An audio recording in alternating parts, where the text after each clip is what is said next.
Welcome to Product Baba. We are here to break down complex product problems and build sound fundamentals. Let's go. Retention is nothing but the percentage of users that are coming back. Okay.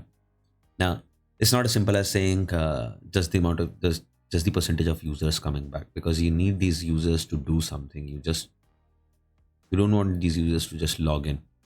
You need these users to do something and use your product and draw value out of it effectively, so that they can be moved to the other funnels or the lower funnels of referrals or revenues or whatever, or monetization in general. So in retention, it's the number of users who are coming back to your product and they are generating value from that product. How do you actually get a retained user? So for that, you need to understand that, let's say you got n users in your acquisition, you will have certain n minus s users for your activation. Now, this is your gap, this is your activation friction,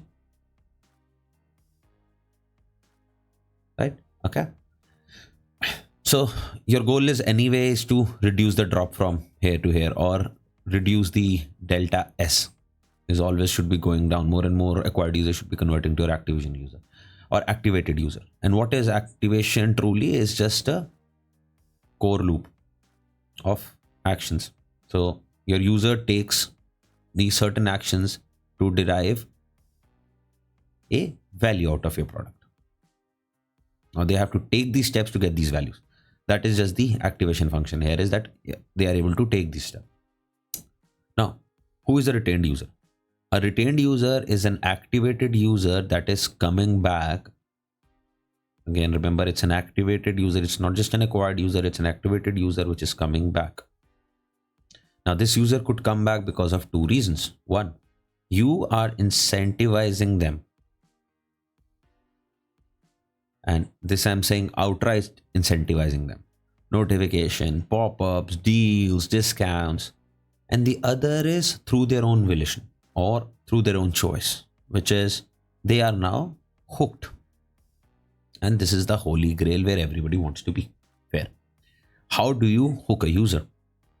You basically, so this is, let's say, the journey of a user. From day 0, you got that user activated. Now that user is doing that core loop again and again on your product till they reach to a point. Example, your millions subscriber on YouTube. Now, would you leave YouTube? Of course not. Now, this is not the right example of a tipping function or a tipping action point. Or tipping point, sorry. But for example, other tipping points could be, we see FB down below, but let's say FB's example of their tipping function as they could identify was having 7 friends or making 7 friends in a period of 3 days. Uber, again making it up, could be 4 rides taken. Let's say Swiggy, the activation could be 3 orders and 2 reorders. Now, what all of these means is, how do I really get to that? And what we are trying to say is that if a user has exhibited or done these actions, or have created these data points, or have used your product as much as this, then they are your retained users, or they are your value users. They are going to be, or they are hooked. Now, where this leaves us is, how do I really get to a tipping function? How do I get to that tipping point? How do I understand what is my tipping point for my product? And it's not something which before you build a product. You have not even tested your product. And this is where I think it's actually pretty difficult to get the tipping function right, tipping point right at the very first go. And this is where companies do a lot of A/B testing. And you need a lot of user behavior data.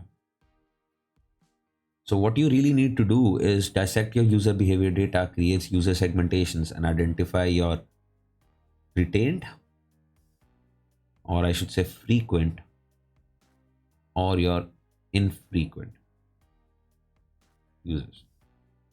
Then, of course, infrequent users, there could be certain free F2P, there could be some premium, there could be some whales.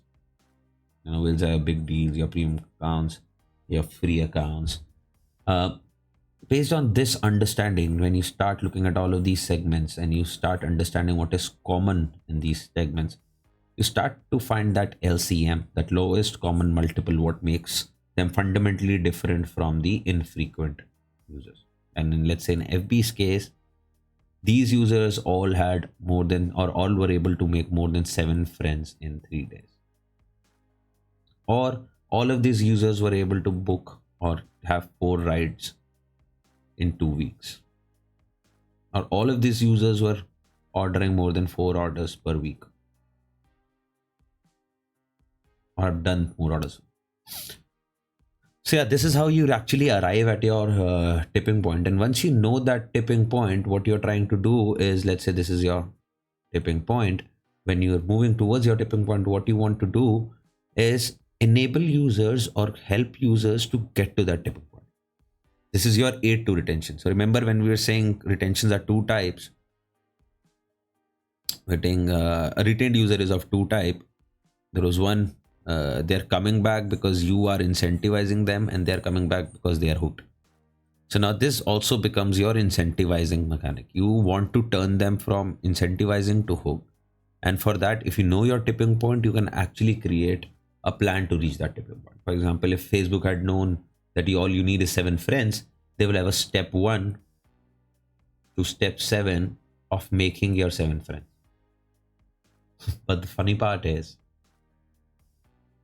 after such incentivized